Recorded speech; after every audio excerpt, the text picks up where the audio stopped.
Amis téléspectateurs de Seneweb TV, seneweb.com, ñi nga am mbégte ak kontaante teew fii comme ni ñu fi defee nag temps yi chaque lundi avec mon duo de choc temps dama leen créer benn duo laa leen daajal si paquet duo boo xam ne si biir kër gi lañ nekk en l'occurrence Moustapha Toumbou, un très brillant journaliste polyvalent.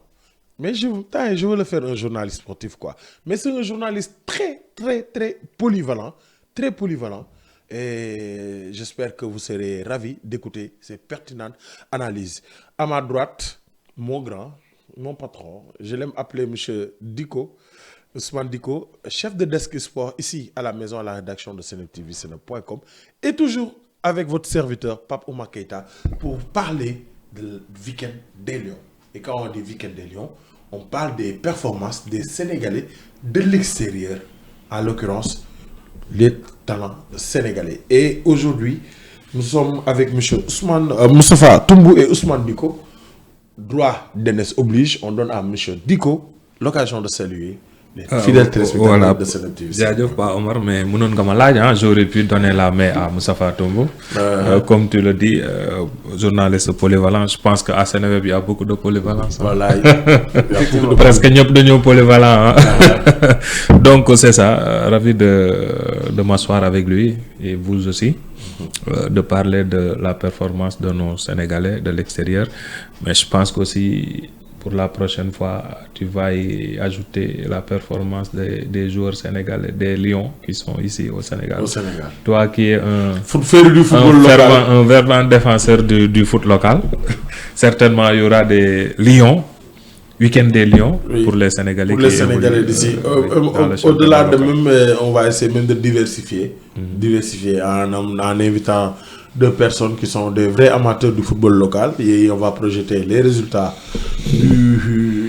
du week-end dans le championnat local. Voilà. Petit à petit, on essaie de s'adapter, de réadapter ou bien de mettre à jour ce qu'on doit faire. Moustapha Toumbou. Omar. Bonsoir. Bonsoir Omar, bonsoir à notre chef de desk sport, Ousmane Diko. Comme il a dit, à Seneweb, bon, on est tous généralistes. Il y a bien vrai qu'on a des préférences. Par exemple, nous, on a des préférences sportives, notamment au niveau du football, mais on fait un peu de tout. Et ravi d'être ici parmi vous. Et merci encore de me donner cette opportunité de m'exprimer sur l'une de nos passions communes, le football. L'une de nos passions communes, le football. Donc, nous commençons sur les premier point. Il y a un week-end. Nicolas Jackson, bon, les critiques recommencent, mais il faut un soutien de taille. Parce que quand un entraîneur prend ta défense, je pense que tu as un soutien de taille.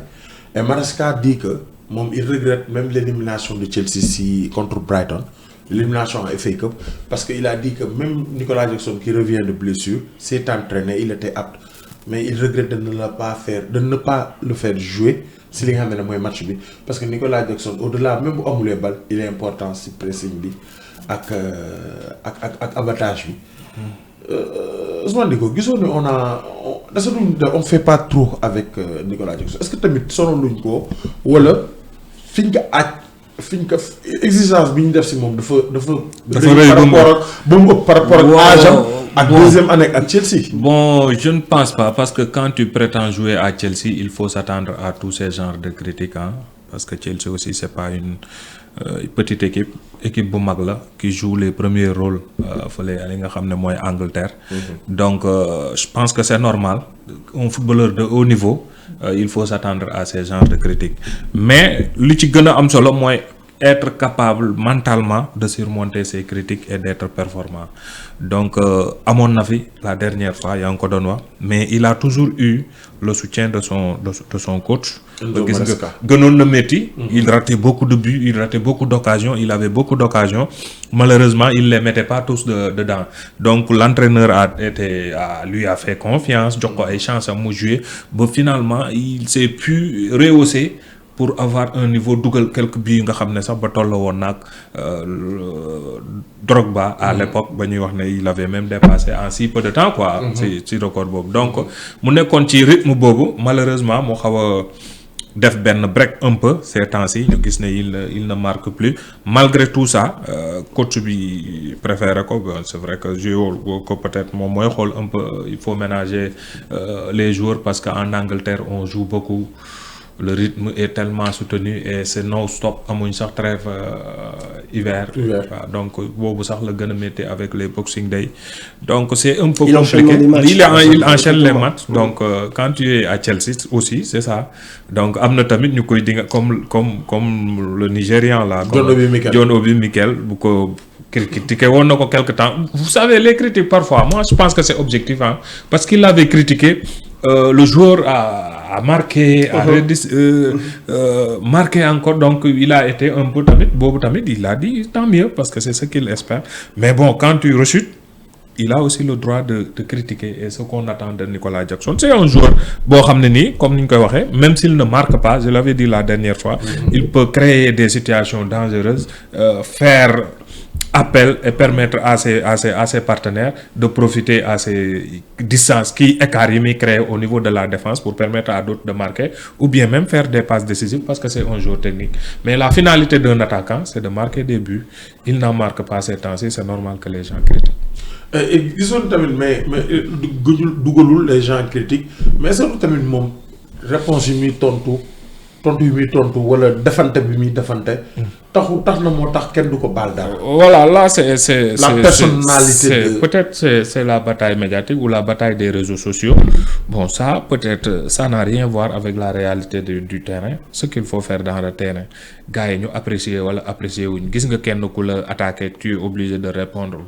Bon ça c'est aspect communicationnel boo xam ne xëy na moom ak ses agents peuvent régler ça mais bon c'est quelqu'un qui aime trop tamit sortir faire des nga attaquer ko mu riposter ak yooyu noonu donc souvent boo koy suivre tout le temps day génn ci ces pages là réseaux sociaux pour un peu tontu ñenn ñi des fois du wax sax dara mais tu sais que ne c'est lu muy kii dafay répondre à quelqu'un qui l'a attaqué yooyu noonu donc ça c'est l'image du joueur je pense que am na ay agents yoo xam ne il aurait dû peut-être intervenir pour un peu canaliser le joueur dans ces communications médiatiques là donc ça n'a rien à voir peut-être bu ko nit ñi baalu dara it c'est ça quoi am na joueurs yoo xam ne même suñu amul attitude boobu duñ leen baal dara ils sont toujours critiqués toujours détestés.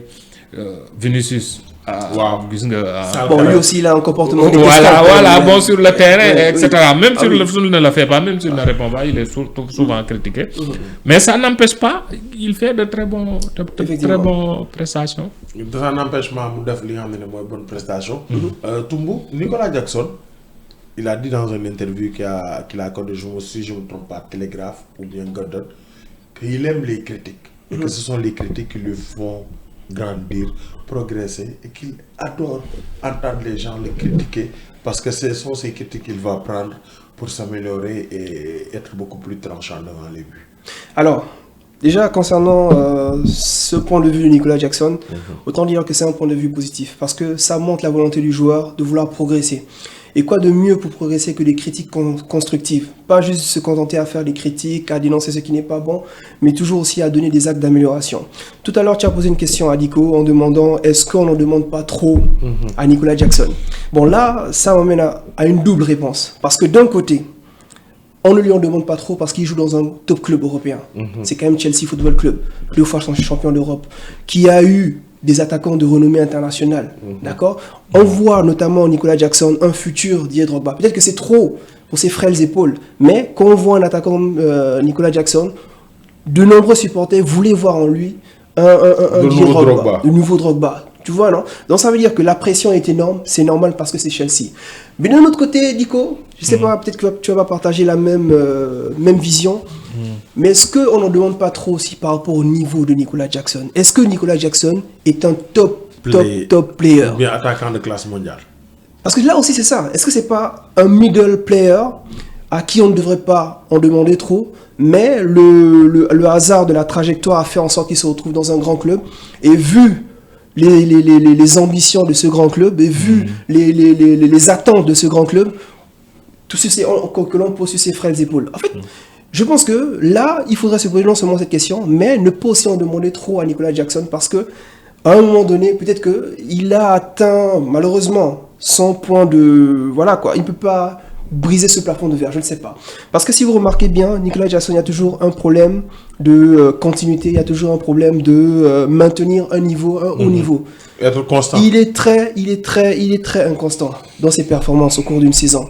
Autant il peut être très bon sur une période, autant il peut, battre de l'aile et commencer à donner des performances mi-figue, mi-raisin. Ça, c'est du Nicolas Jackson. Mais il est jeune. Mais est-ce qu'il a vraiment cette volonté de s'améliorer et de s'aligner sur le temps, de devenir un top player à la Sadio Mané, aligner les bonnes performances sur des plus longues périodes? Ça, on ne sait pas. Maintenant, comme je te l'ai dit, la question que tu as posée a une double réponse selon moi. Oui, les critiques ou bien les observations que l'on fait à Nicolas Jackson sont fondées parce qu'il joue dans un grand club et ce grand club a des niveaux d'exigence que seuls les top players ou bien les performances des top players peuvent assouvir. Mais d'un autre côté, est-ce que Nicolas Jackson est lui-même un top player et peut répondre à ces attentes? J'aimerais bien avoir ton point de vue à cette question que tu viens de dire. Est-ce que Nicolas Jackson est un top player? Nicolas Jackson a les capacités physiques, athlétiques pour être un top player. Et technique aussi. Exactement. En fait, c'est l'attaquant.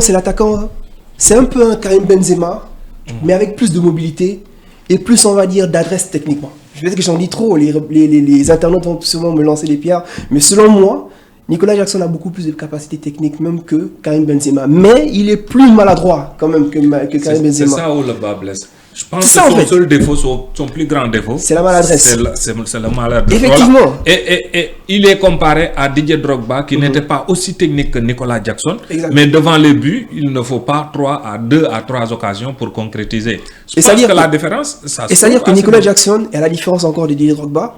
Didier Drogba qui était une sorte d'attaquant au pivot, qui pouvait jouer en déviation et tout ça.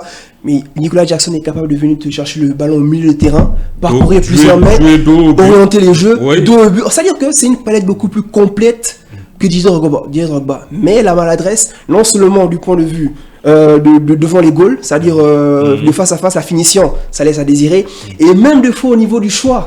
Parce que vous allez voir des fois Nicolas Jackson, c'est vrai qu'il est très altruiste quand il le veut, mais des fois aussi il peut avoir des secondes d'hésitation qui peuvent être préjudiciables au haut niveau, notamment à Chelsea, et encore plus dans le football anglais. Donc je pense que ce sont ces aspects-là qu'il devrait encore travailler, et tu as souligné tout à l'heure le fait de répondre sur les plateformes sociales et tout, de lire que... Parce que déjà, le fait qu'il réponde tout le temps sur les plateformes sociales, ça renseigne sur un fait, qu'il est très susceptible aux critiques.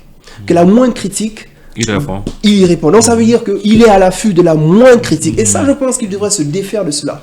Parce que tu ne peux pas être dans un grand club et à chaque fois répondre à la moindre critique défavorable qui t'est destinée. Mais ça c'est pas possible. Inspire-toi des grands. C'est vrai qu'un Cristiano Ronaldo, il avait sa manière à lui de répondre, mais c'était surtout sur le terrain, avec ses gestes et tout. Mais toi, c'est surtout sur les plateformes sociales. Mais je pense qu'il faut se départir de cela. Et quand tu es jeune, tu devrais, je pense, t'améliorer beaucoup plus sur le terrain et répondre là-bas, quoi. Donc bon... C'est surtout la maladresse qui, à mon sens, Nicolas Jackson devrait s'améliorer. Si je résume tes propos, Nicolas Jackson, c'est un aspirant à être un top player, mais il a les qualités techniques, physiques. Exactement. Tout. C'est-à-dire c'est du Karim Benzema. Oui, mais vous savez... Middle, ouais. Mais vous savez, quand on recrute un joueur, un joueur talentueux, quand tu as le talent, quand tu as les trucs physiques, quand tu es un peu physique, tu es rapide. Il suffit maintenant de polir ces talents-là.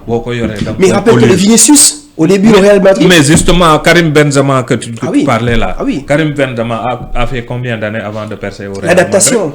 Bon. Ça a pris du temps. Il a fallu que Ronaldo Cristiano Ronaldo, pour qu'il puisse s'imposer, puisse être beaucoup plus décisif, beaucoup plus imposant dans cette équipe du Real Madrid. Je pense que Nicolas Jackson, quand il venait, on ne parlait pas de Didier Drogba, à hauteur de Didier Drogba, parce que Drogba aussi, souviens-toi, on a dit qu'il l'a même dépassé sur le nombre de buts. En une saison. Voilà, une saison. Donc il a fallu à Didier Drogba un peu de temps de jeu, un peu de moment d'adaptation pour pouvoir un peu percer pour aller dans le haut niveau.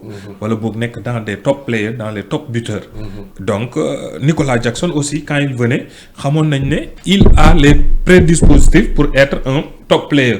Mais on ne peut pas parce qu'il doit passer Il y a des une marge étapes. de progression. Il y a une marge de Mais progression, Nico, c'est justement. Mais est-ce que c'est ça. cette marge de progression-là, dans un club comme Chelsea, on peut le donner encore à un joueur, surtout à un poste aussi délicat que celui de l'attaquant. C'est délicat. Oui, on peut l'adapter. On s'adapte par rapport Mais est-ce que les gens aux joueurs. sont patients, justement? parfois C'est ça le problème. Mais il faudra préciser qu'il a le soutien de son coach et de ses voilà, coéquipiers. Maintenant, le problème de la patience, c'est au niveau des supporters et des chroniqueurs des plateaux. Non, Marc Keita, je vais te dire un secret.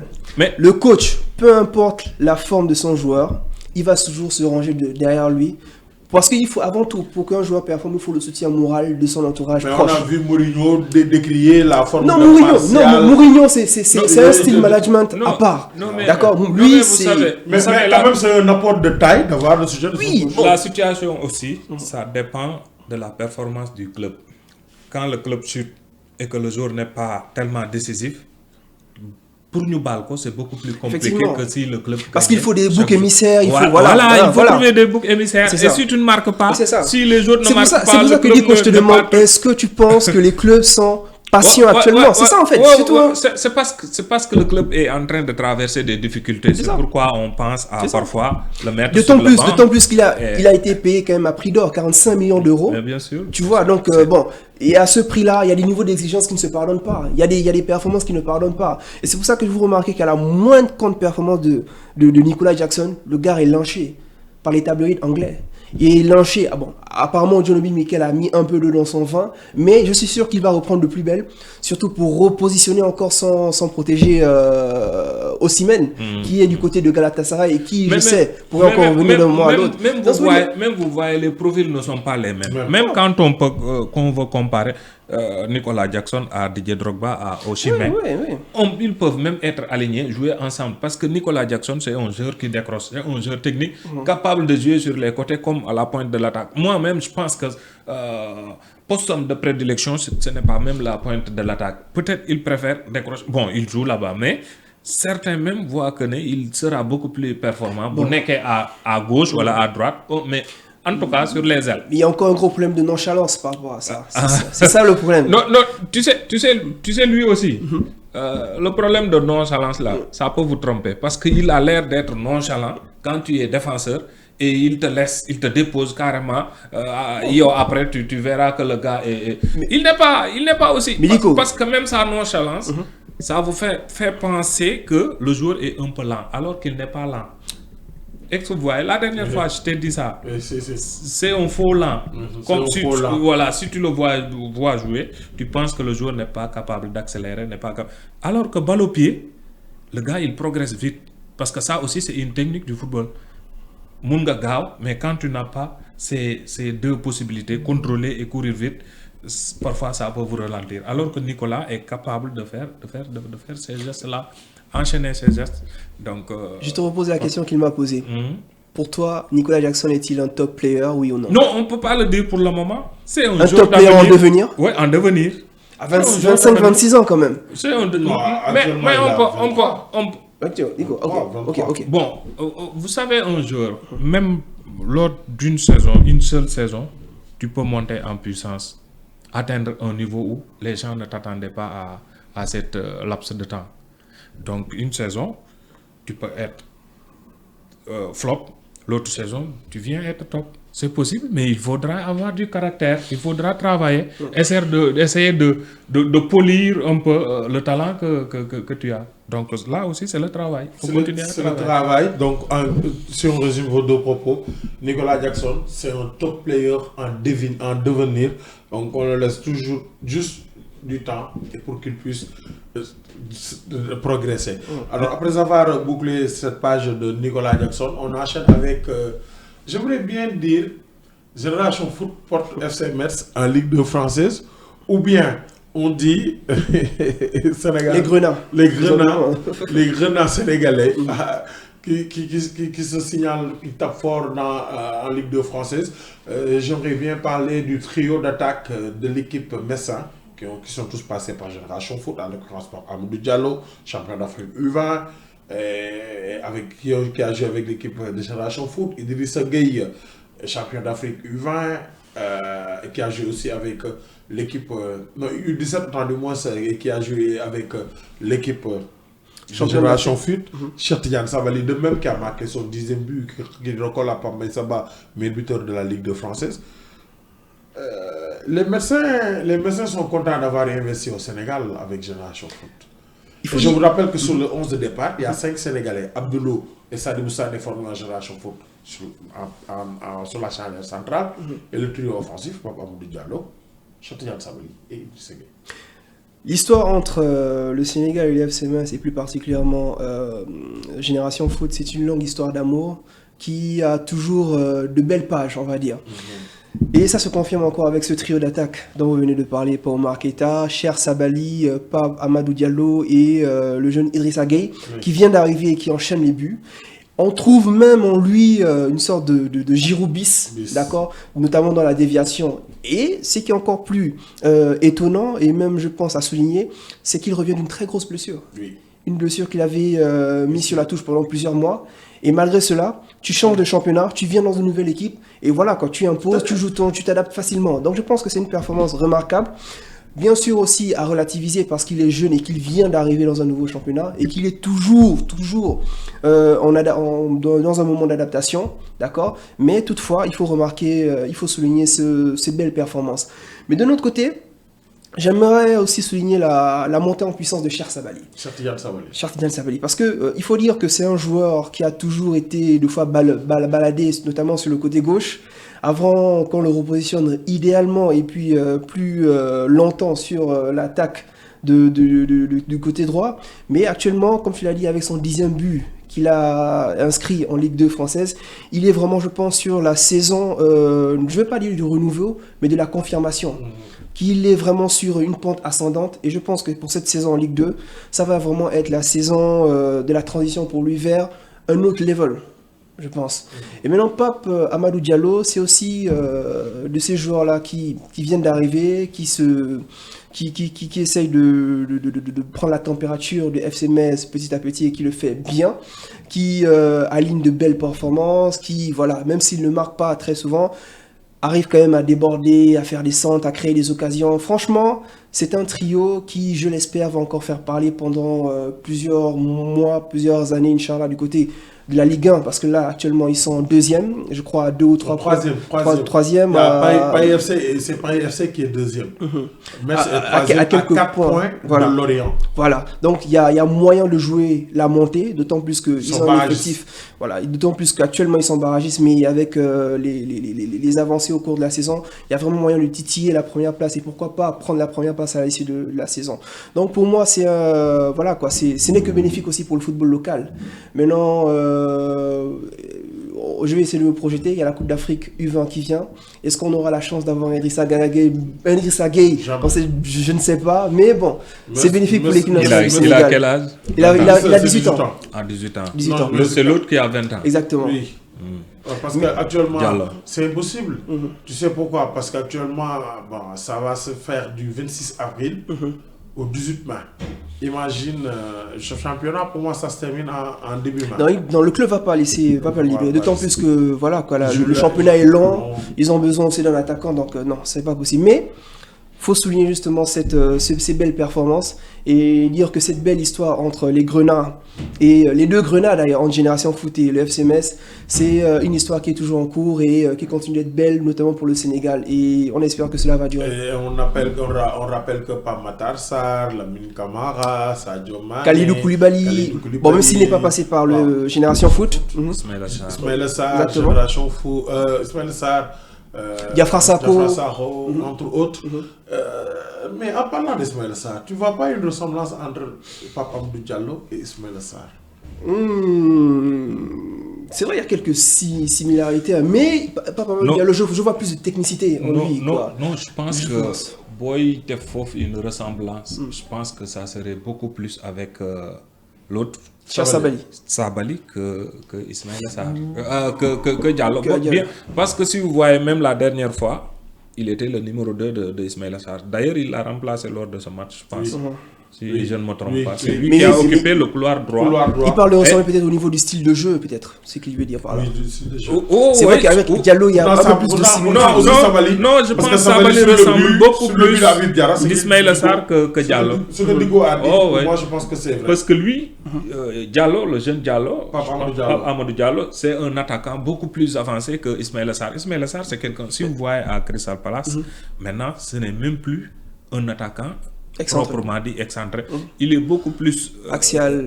replié sur le côté comme piston. Bon, c'est pas un piston, Oui, oui. mais il joue, la manière de jouer en Angleterre est un peu différente. Donc, son style, son profil permet de s'adapter beaucoup plus à Crystal Palace et permet aussi au système anglais qui souvent joue sur des box-to-box. Donc, quand vous avez des joueurs qui ont un volume de jeu physique tellement énorme, ils sont capables de jouer ce Diallo, rôle. il est aussi capable de ce prendre la rôle-là. profondeur. Hein. Oui. Mais aussi jouer sur la rapidité et venir encore resserrer sur les lignes. Je pense que les profils ressemblent plus, un peu plus comparés. Balde. C'est Bon, Balde, n'est-ce en même pas? temps aussi, quand on voit la C'est marge, Tidiane Sabaly. quand on voit la Ouais. marge de progression d'un joueur de 20 ans et d'un autre Ouais, Sabaly non, qui en non, a 25, 26. 25 ans, il a 25 ans. 25, Il a donc, 25 bon. ans, je pense. Ce n'est pas le même. Et vous voyez même que Sabaly, même aujourd'hui, parce qu'il a 25 ans, il a fait Et c'est un jeu beaucoup plus mûr. en champion, bien Exactement. sûr. Donc, c'est pourquoi il a marqué 10 buts. Et ce qui lui a valu une convocation en équipe nationale. Et les buts de Cheikh Sabaly, c'est beaucoup plus axial. C'est-à-dire, Cheikh Sabaly, des fois, Metz le fait jouer en 9,5. Pour bénéficier des Sabaly, oui. Ouais, et c'est pour bénéficier c'est ce que je vous disais. des déviations de loolu laa lay wax tout le temps parce que c'est un joueur boo xam ne nii c'est un joueur rapide boo xam ne quand tu le fais boo ko bàyyi mu décrocher un peu il peut user de sa capacité rapide, de sa rapidité, sa pointe de vitesse un peu pour surprendre les défenseurs quand il y a déviation de l'attaquant de pointe ou bien quand il y a des passes en profondeur venant du milieu axial de la pointe basse pour un peu exploser le jeu. Donc c'est un style, moi je pense qu'il ressemble beaucoup plus à Ismaïla Sarr. Non mais attends, mais là tu parles d'Ismaïla Sarr récent. Mais si on prend Ismaïla Sarr Ouais, au début de carrière, ouais, donc il y a vraiment des similarités par rapport à Amadou Diallo. Mais Ismaïla Sarr, s'il continuait encore sur ce réseau, non, il allait s'épuiser. Il allait s'épuiser. Idrissa Gueye, vos avis sur Idrissa Gueye, le jeu de Idrissa Gueye. Wow, xam nga ces jeunes-là, bon, c'est vrai que il évolue un peu en Ligue 2. Je sais pas, faut le dire franchement, je les suis très rarement. Je vois un peu leur niveau, que c'est des joueurs talentueux, mais qui n'ont pas, pour le moment, je parle en perspective de l'équipe nationale, qui n'ont pas pour le moment le volume de jeu de l'équipe nationale pour rivaliser un peu avec ce qui est là. Parce que aussi, boy wax concurrence, c'est parce qu'il y a quelqu'un, même Diallo aussi, il est bien, mais par rapport à la concurrence, je ne pense pas pour le moment qu'il ait le volume de jeu idéal ou capable de renverser un peu la concurrence qui est là. Donc, c'est des joueurs d'avenir sur lesquels le Sénégal peut compter d'ici 2 à 3 ans s'il continue à évoluer, à s'améliorer pour atteindre un niveau d'autant vraiment... plus qu'il y a embouteillage en attaque de pointe. Voilà, c'est ça le souci. C'est ça le souci. La concurrence est un peu compliquée à ce niveau. Parce que parfois, tu peux voir un joueur qui évolue en Ligue 2 qu'on appelle en équipe nationale parce que faut mieux jouer, il n'y a pas beaucoup de concurrence très élevée à ce niveau. Donc il peut espérer une convocation. Mais si tu es attaquant, alors qu'il y a Sadio Mané, il y a Nicolas Jackson, il y a Boulaye Dia, il y a Boulaye Dia, Famara Diédhiou même en réserve et tout. Famara Diédhiou, qui a joué récemment. Voilà. Ce week-end contre Metz Clermont, il est rentré en jeu. Donc ces joueurs qui jouent en Ligue 1, les Bambadiens, les Ibrahima Niane, qui sont tous là en Ligue 1 d'ailleurs. En Ligue 1 et qui n'ont pas Sam Ousmane aussi a marqué son 9e but. Voilà. Donc ça, la concurrence est rude. Donc la concurrence est rude et il y a des joueurs vraiment talentueux, des cadres de l'équipe que vraiment pour les bousculer. Sans oublier les expatriés du côté du golf avec Habib Diallo aussi. Habib Diallo qui l'a claqué ce week-end, un doublé avec contre Al Hilal de Kalidou Koulibaly. Donc mais mun nañ xool aussi ces jeunes là aussi parfois leur faire appel parce que la dernière fois Amara Traoré, Amara Diouf. On l'avait convoqué quand on devait jouer avec le Rwanda. Non, le Rwanda, c'était un match officiel parce qu'on devait le jouer ici. Et On a créé 2 équipes. Parce que Équipe le bis, voyage, équipe c'est- vocale. le voyage Ouais, était difficile. C'est parce que le voyage était difficile et que nous, on avait donné l'équipe avait joué le match aller ici et les avait promis que le retour, on va jouer ça chez vous. Donc le Rwanda avait écrit, je pense, à la CAF. Finalement, on a décidé de faire deux équipes parce que c'était difficile d'aller au Rwanda et Effectivement. revenir. D'autant pour plus jouer qu'il y avait un match amical après. Voilà, le match amical contre l'Algérie, je pense. L'Algérie. Voilà, c'était contre l'Algérie. Effectivement, le C'était 1-1. Oui. à l'Algérie. Effectivement. Voilà. C'était une défaite. Hein? C'est une défaite avec l'Algérie, mais on a fait 1 au Rwanda. Ouais, ouais, là-bas, on a fait un. Au Donc, Rwanda, un but on de avait, Mohamed Lamine Camara. on avait sélectionné Amara Diouf. Donc, je pense qu'il faut aussi mettre dans le bain ces jeunes joueurs-là. Mais qui mais émergent. Dico, mettre dans le bain à quelques mois d'une compétition Non, aussi importante comme la même CAN. à la compétition, Est-ce parce que que- c'est est-ce que des ça joueurs va qui jouent. s'assimiler un peu à du tâtonnement? Est-ce que c'est pas Est-ce que c'est précoce?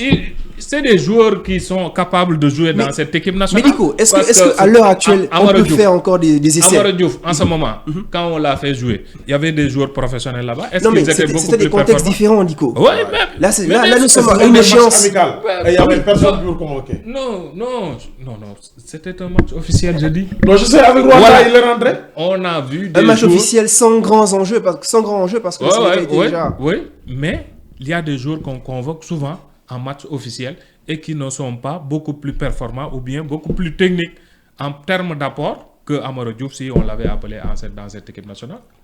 On termine avec Toumbo. Les qualités techniques et comment tu juges le jeu de Idrissa Gueye. Alors, Idrissa Gueye, comme je l'ai dit à l'entame de mes propos, c'est un joueur que, en tout cas, de nombreux supporters et même observateurs assimilent à Olivier Giroud, notamment par rapport à son jeu de déviation, son jeu dos au but. Il y a quelques similarités. Et puis, au niveau de la finition aussi, il ne lui en faut pas beaucoup pour claquer quelques buts. Je pense que c'est ça au niveau de la qualité. Maintenant, vu qu'il est très jeune, 18 ans, et qu'il a encore une très grosse marge de progression, il devrait encore s'améliorer du point de vue de la technique. Parce que si c'était un joueur de 25-26 ans, on ne devait peut-être pas trop lui tenir rigueur par rapport à ça, au fait qu'il est arrivé à maturité, donc c'est pas la peine de s'améliorer encore sur certains aspects de son jeu. Mais vu qu'il est très jeune, il y a encore cette possibilité de s'aguerrir, de s'améliorer dans certaines facettes de son jeu, et notamment du point de vue de la technique. Mais je pense que par rapport à ça, il y a moyen qu'il le fasse, qu'il se bonifie au fil du temps, qu'il apporte d'autres aspects encore plus positifs et qu'il s'améliore. Mais je pense que avec Idrissa Gueye, Inch'Allah, dans peut-être l'année prochaine, parce que là, cette année-là, c'est une année d'adaptation. Ça me rappelle un peu l'année de le jeune Camara, Lamine Camara, quand il venait d'arriver, il faisait tout feu, tout flamme. Il n'avait pas eu besoin d'adaptation, et surtout qu'il sortait de compétitions qu'il avait enchaînées. Chan et Khan. Chan et Khan qu'il avait enchaîné et puis qu'il avait relevé de manière brillante. C'est pourquoi je vous disais que c'est une question de confiance pour ces jeunes-là. C'est différent aussi, le contexte est différent. Vous voyez Lamine Camara. Lamine Camara, il jouait ici. Oui. Il est parti à Metz. Mais Il a Dico, fait combien de mois Non, Et il est revenu. Et il est devenu titulaire au sein de l'équipe Mais Lamine nationale. Camara, c'est un talent qu'on en trouve chaque 10 ans ou bien chaque 20 ans. C'est le cas de l'attaquant là, Diouf. C'est Non, mais un c'est pas talent vrai. Non, extraordinaire. non, Dico, Mais faut tempérer avec Diouf. Eto, il a Je joué pense à qu'il quel faudrait- âge je pense qu'il faudrait Il a tempérer joué avec à quel 18 âge ans. Non, Eto, à la Cameroun. CAN, à 16 ans. Non, mais Dico, il faudrait tempérer avec Diouf. Moi, je prends le cas de Lamine Camara. Lamine Camara, Mais c'est un ils talent étaient dans la qu'on même en trouve rarement, quoi. Je pense que c'est un joyau que l'on trouve chaque 20 ans. Mais même ce jeune Diouf là, il est extraordinaire. Non, il est, mais actuellement, Ah, mais- on traverse des périodes difficiles, Ouais, donc je pense qu'il y a un ouais, moyen ouais, de... parce voilà. qu'il avait contracté une blessure. Comme blessure, il y avait enchaînement avec Est-ce les que vous avez essais. vu la cicatrice de la blessure de... Non. Je vais te le montrer après. Moi, j'ai hurlé quand j'ai vu la cicatrice. Non, mais c'est une Et opération. aussi, c'est là, normal. mais la cicatrice, c'est minimum, sincèrement, 8 cm Wow. de cicatrice. Huit Bon, Sur le genou. Là, tu parles de la Ouais, blessure 8 physique. Et quelle est la blessure au non, niveau non, des- non, et ça, la c'est- perte de son père aussi. Ça, donc, c'est actuellement. c'est actuel, c'est Non, beaucoup c'est d'émotions. actuellement. Vous parlez de cette On année. me fait Il signe traverse que des le temps difficultés est cette année. terminé. Le débat a été très passionnant. On me fait signe que le temps est terminé et que ça a été un débat très, très passionnant. Nous vous donnons rendez-vous lundi prochain pour continuer cette discussion. D'ici là, portez-vous bien.